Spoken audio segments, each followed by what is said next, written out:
Want to start a blog, a YouTube channel, and you have no idea how to start with your photography? Keep watching. Hello, my name is Lisa and today I'm going to make a video about photography. I am in no way a professional. Photography is just my hobby and I like talking about it. I would just like to share my tips and tricks with you. So today I'm going to talk on how to start with photography, because photography is just something, I mean, you have a lot of cameras, you have a lot of supplies and editing software and all that fun stuff. So I'm just going to talk a bit through it. So let's get started. The first question you gotta ask yourself is what you want to do with your camera. If you just want to make photos for fun, for traveling with friends every once in a while, I would highly suggest buying a compact camera or a Polaroid camera. So there is digital photography and there is analog photography. So this is an analog camera, digital photography with a digital camera. The difference is that a digital camera has a screen where you can see the photo. When you use an analog camera, you use a roll of pictures that you get developed. But in this video, I'm mainly going to focus on digital photography. To make it a bit more understandable, I've made three categories: the compact camera, the system camera, and the DSLR camera. A compact camera, I'll insert a picture here so you can see.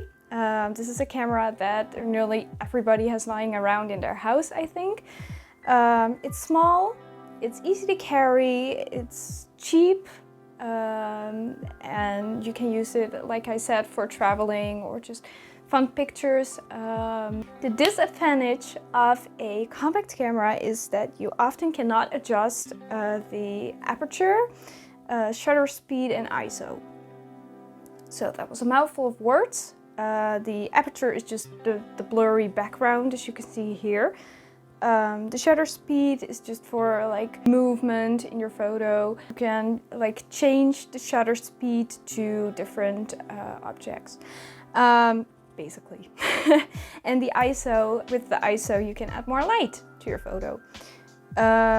So a compact camera has just this basic setup for you with lighting and stuff, but if you want to get more creative, I would highly suggest getting a system camera or a DSLR. So system cameras.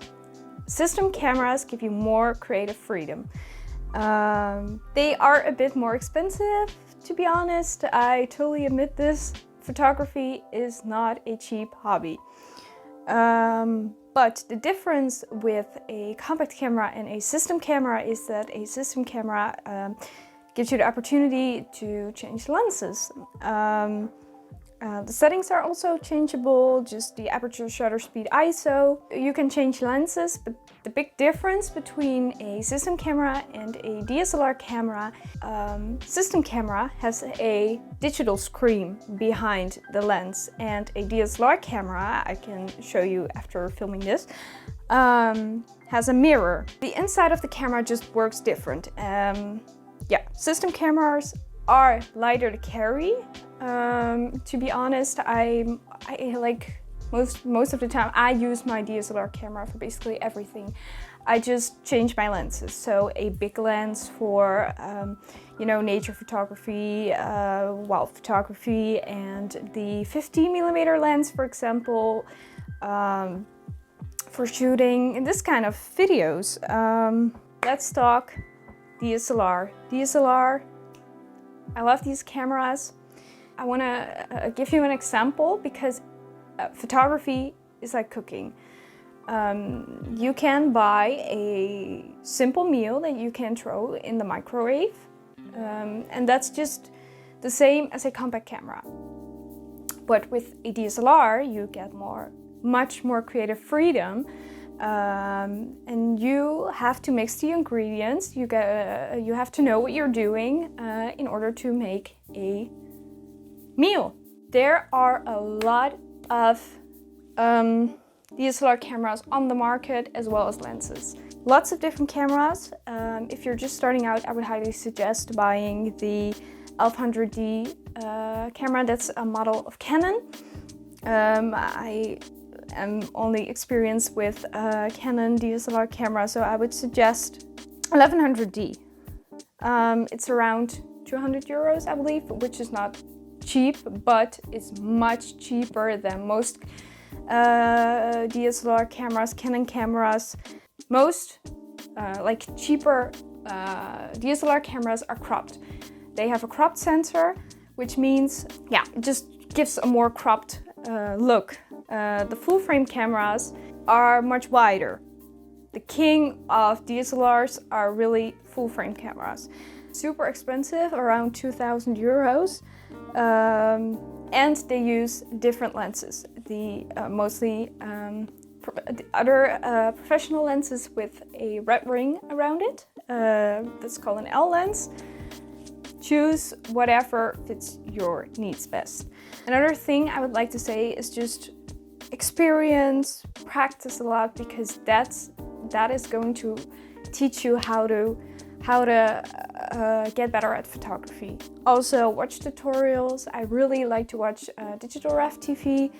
I'm not sure if he is active anymore, but he has a lot of videos about different cameras, different settings and all that kind of stuff. Just watch some tutorials. Editing software you can use for a free source program, or you can buy a program. The Adobe Photoshop, Lightroom are very good programs. Unfortunately, they don't offer standalone versions anymore, so you can't buy standalone programs anymore. You take a subscription, and Lightroom has a free open source app available for your phone. You can also like Google for free editing software programs, and we'll get a lot of suggestions. Lastly, I want to talk about my camera, my baby. So I film with a Canon 750D body. I have 3 different lenses, which is not a lot, but it fits my needs. Right now I'm filming with a 50mm lens, and the beautiful thing about that is that you get a blurry background and the focus is really on the main subject in front of it. Then I have the 50 to 250mm lens 1.4 to 5.6 IS with image stabilizer. And my newest little friend is Canon EOS 10 to 80mm. Perfect for, you know, creative projects because it's a white lens. It's just really pretty. This was pretty much my basic tips on starting out with photography. I hope it has helped you. If you have any questions, don't hesitate to leave a comment down below, and just feel free to ask your questions. I really enjoyed filming this video. Thank you so much for watching. If you haven't subscribed to my channel already, it's free down below. Leave a like and comment something nice. Also follow me on Instagram. It's Studio Tofu Puff, and thanks for watching again, and I'll see you very soon. Bye bye.